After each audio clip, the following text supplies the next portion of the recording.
Dernier épisode consacré à la Caprice, ça commence à remonter. Faut dire que j'ai pas fait énormément de choses depuis, à part peaufiner les réglages, corriger quelques détails, mais surtout rouler.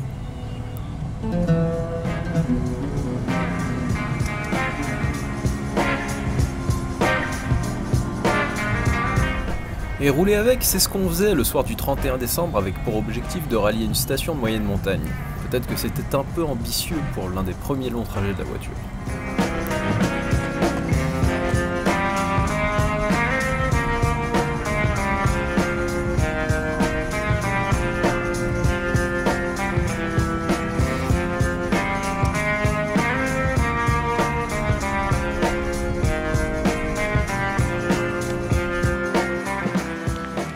Ah oui, ce fut une sacrée soirée. Il restait plus qu'un quart d'heure avant d'arriver à destination, mais ça n'a pas fait cette fois. La petite réparation de fortune, les canalisations de refroidissement de la boîte n'ont pas tenu. Bon là je l'ai enlevé, le petit bout du ride que j'avais mis. Il va falloir que, hop, ici, que j'aille réussir à mettre quelque chose de plus costaud, en pataugeant dans l'huile qui a giclé partout par le petit trou qui s'était formé. Mais bon, on va y arriver, même si on est vraiment au milieu de nulle part.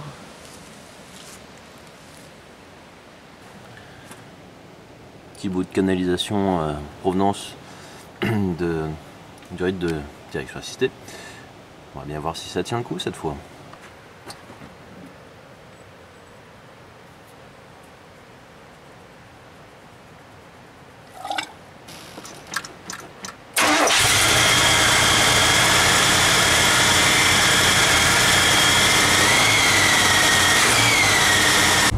Voilà qui m'a permis de reprendre la route et de ne plus rencontrer de problème depuis. Faudra quand même que je remplace un jour l'intégralité de ces canalisations. Mais aujourd'hui, on va plutôt aller faire un tour ensemble, et je vais essayer de vous faire découvrir cette voiture. Ce que j'aimerais, c'est rabattre le caquet des personnes qui croient dur comme fer qu'une voiture de plus de 40 ans n'est plus bonne à rien à part tomber en panne à la moindre difficulté.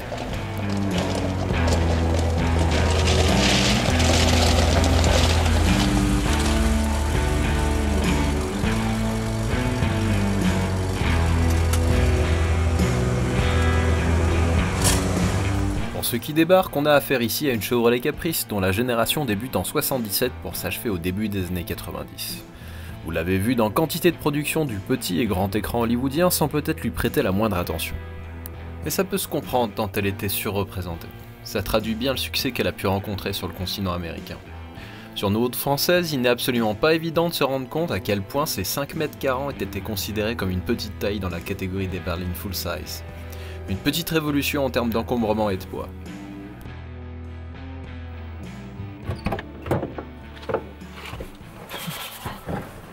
Peu frisqué aujourd'hui. Voilà. Le seul moyen de fermer ces portes, c'est de les claquer très fort. Sûrement une question de réglage, mais ça permet de voir que manifestement c'est costaud. Alors, une fois au poste de conduite, par rapport à une voiture classique, on met le contact avec ce qu'on dirait être les clés de ma boîte aux lettres. Et on porte un rapide coup d'œil à notre environnement, dans une teinte ici plutôt passe-partout, contrairement aux versions intégralement rouges du ciel au plancher par exemple. Banquette avant avec coudoir, du plastique un peu partout et globalement des matériaux qui ont prouvé qu'ils encaissaient les années sans trop broncher. A défaut du grand luxe dont on pouvait bénéficier en piochant dans le foisonnant catalogue des options, on retrouve ici la centralisation des portes et 4 vitres électriques.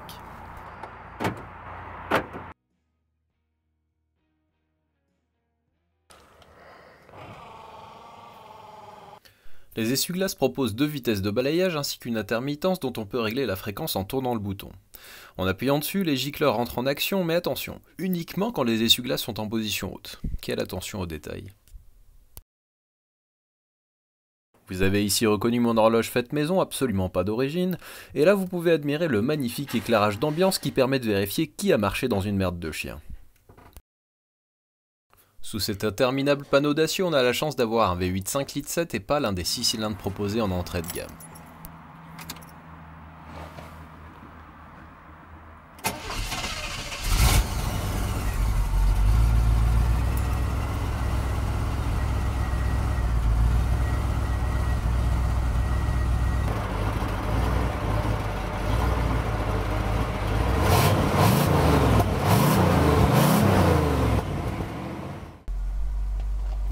Trêve de détails inutiles, est-ce qu'on va réussir à survivre à l'épreuve de la route? Sans ABS, sans airbag, sans ESP ou alerte de franchissement de ligne?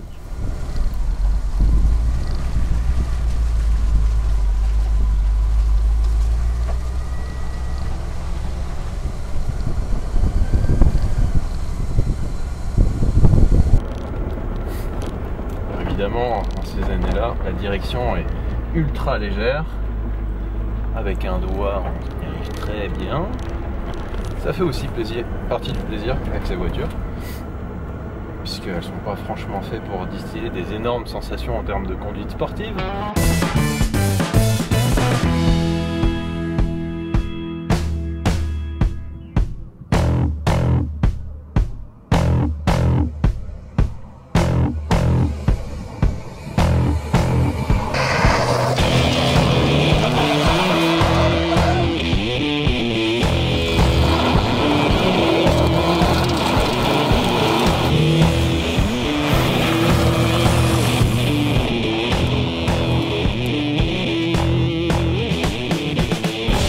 Et la course nautique étant un sport, on apprécie la capacité absolument hors du commun qu'a cette voiture à transformer n'importe quel chemin défoncé en une départementale à peine abîmée.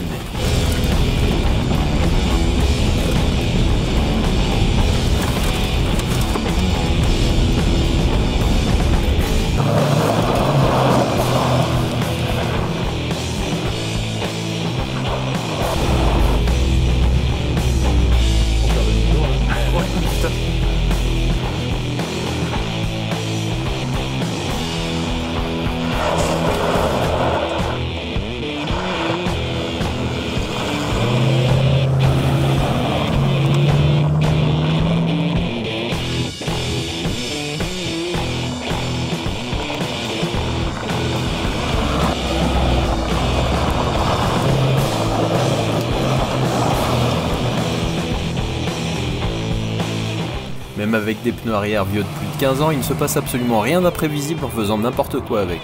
Juste enfantin à maîtriser.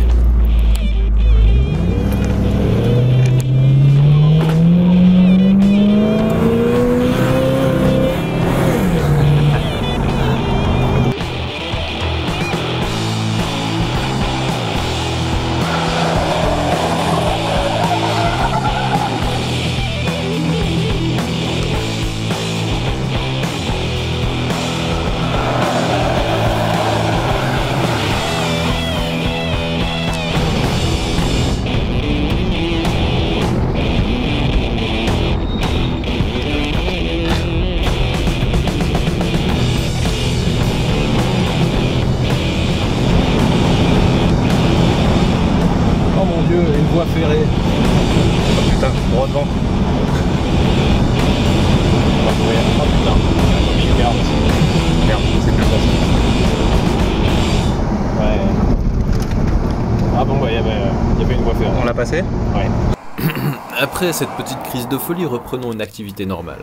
Au quotidien, ce vieux tas de tôle est bien mieux adapté que la production actuelle pour affronter les obstacles présents aujourd'hui absolument partout sur nos routes. Dodanes, trottoirs, pavés, etc.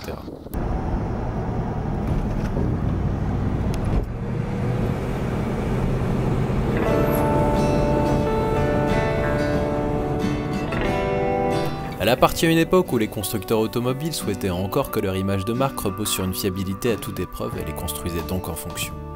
Bien évidemment, le traitement que j'ai brièvement infligé à cette pauvre Chevrolet n'est pas à reproduire trop souvent sous peine de précipiter l'usure de certaines pièces, mais je précise qu'elle n'en garde aucune séquelle.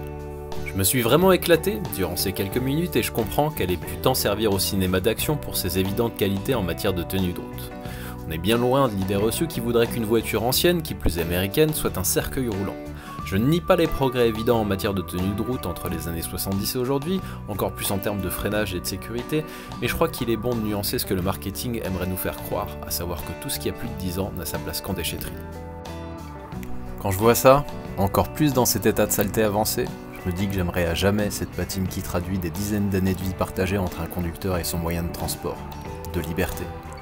Présentez-moi encore une des dernières boîtes en plastique sorties récemment, que je rigole. Non, c'est décidément pas pour moi. Je crois bien que je suis parti pour devenir piéton dans les années à venir, puisqu'évidemment il arrivera un moment où les espèces de cinglés comme moi n'auront plus le droit d'utiliser ces guimbardes. raison de plus pour en profiter à fond tant qu'on peut encore.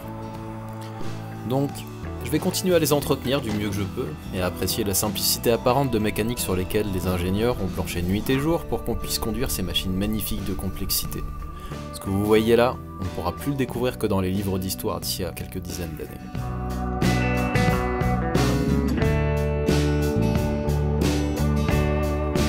Même une simple pompe à essence mécanique est un objet complètement hors de propos aujourd'hui. Que ce soit pour la balade, pour le circuit, pour le plaisir de mettre les mains dedans, franchissez le pas de l'auto ancienne. On y apprend à prendre son temps, à prendre le temps de comprendre, et d'une certaine manière, on apprend à vivre. Et sur ces paroles engagées, il nous reste encore un sacré chantier à poursuivre avec 4 cylindres de plus et surtout beaucoup d'inconnus. Ça tombe bien, la 535 ayant trouvé preneur sur le site d'enchères Benzine que vous m'aviez tous conseillé, on a de nouveau de la place et des fonds. Merci à l'équipe du site. Allez, bonne route et à bientôt!